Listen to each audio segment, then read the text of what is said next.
મૂડી તાલુકાના ખેડૂતોને સૌની યોજના થકી પાણી ન મળતા થયા છે નાંધારા।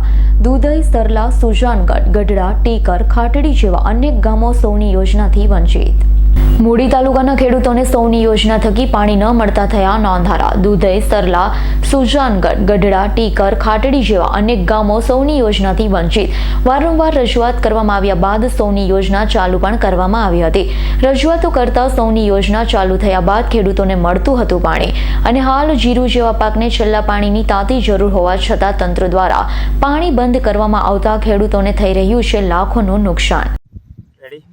મારું નામ સંજયભાઈ ઘનશ્યામભાઈ દલવાડી, ગામ દુધઈ, તાલુકો મૂડી।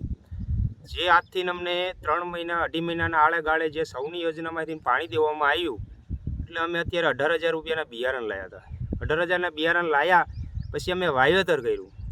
વાવેતર કર્યા પછી અમને આટલા ટાઈમથી હજી પાણી દેવામાં આવ્યું નહીં। ઘણો સમય થઈ ગયો। અમે સુરેન્દ્રનગર 19 તારીખે ગયા રજૂઆત કરી પછી એવડે એ લોકોએ અમને 3 કલાક વાલ ખોલી આપ્યો।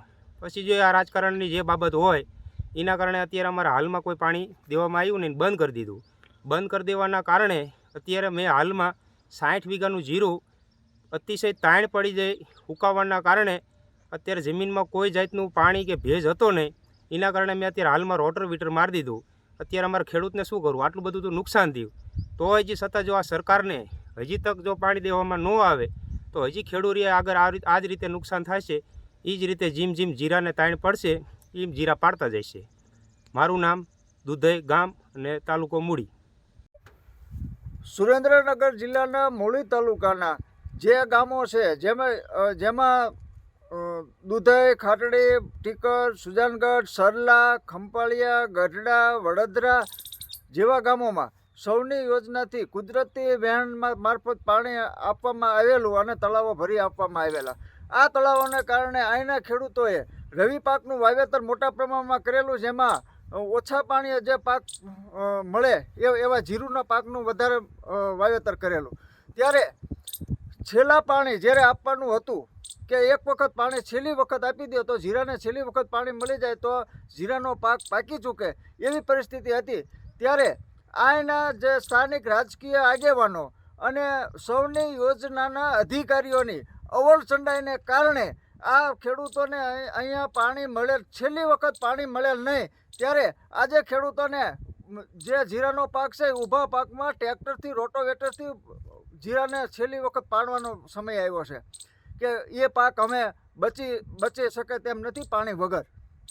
ત્યારે ગત 19 ડિસેમ્બરે મોટી સંખ્યામાં મૂળી તાલુકાના ખેડૂતો, થાનગઢ તાલુકાના ખેડૂતો સુરેન્દ્રનગર જિલ્લા કચેરી સૌની યોજનાની બહુમાળી ભવનમાં ગયેલા। અહીંયા રજૂઆત કરેલી, 2 કલાક વાલ ખોલવામાં પણ આવેલો અધિકારીઓ દ્વારા, અને ગાંધીનગરથી ફોન આવ્યો કે વાલ બંધ કરો, અને વાલ બંધ કરવાના કારણે ખેડૂતોને પાણી મળેલું નહીં।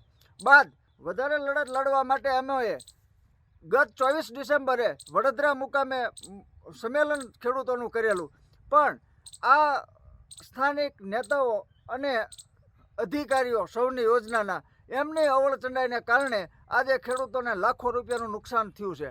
અને એ લાખો રૂપિયાના નુકસાનની શરૂઆત આજે દુધઈ મુકામેથી શરૂઆત થઈ છે। આજે જમીન છે ભૂપતભાઈ કરપડાની, એમને 60 વીઘાની અંદર જે જીરું વાવેલું છે એ જીરાને આજ રોટોવેટર ફેરવવાનું જગતના તાતને ફરજ પડી છે। ત્યારે અમારું એ કહેવાનું છે કે 18,000 રૂપિયાના ભાવનું બિયારણ, રાસાયણિક ખાતરો, રાસાયણિક દવાઓ, મજૂરી, ટ્રેક્ટરના ડીઝલો, આ બધો ખર્ચો કરવા ખેડૂતોએ કર્યો છે। એક બાજુ સરકાર મોટી મોટી જાહેરાતો કરે છે કે સૌની યોજનાનું પાણી આપવામાં આવશે, તમારા તળાવો ભરવામાં આવશે।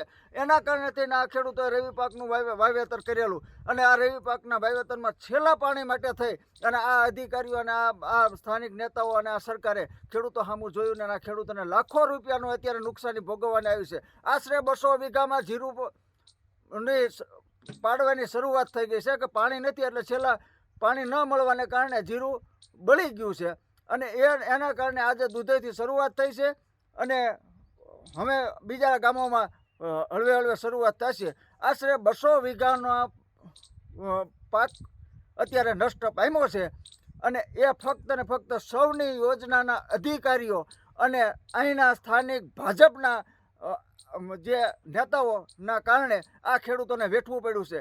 જે 2022માં 2023માં ખેડૂતોની ડબલ આવક કરી દઈશું ને આમ કરી દઈશું. જે સરકારના ડંફાસો હતી એ સરકાર અત્યારે ખેડૂતો ડબલ દેણામાં ધકેલાઈ જઈ રહ્યા છે. જય જવાન જય કિસાન. વિક્રમસિંહ જાડેજાનો રિપોર્ટ S9 ન્યૂઝ ચોટીલા.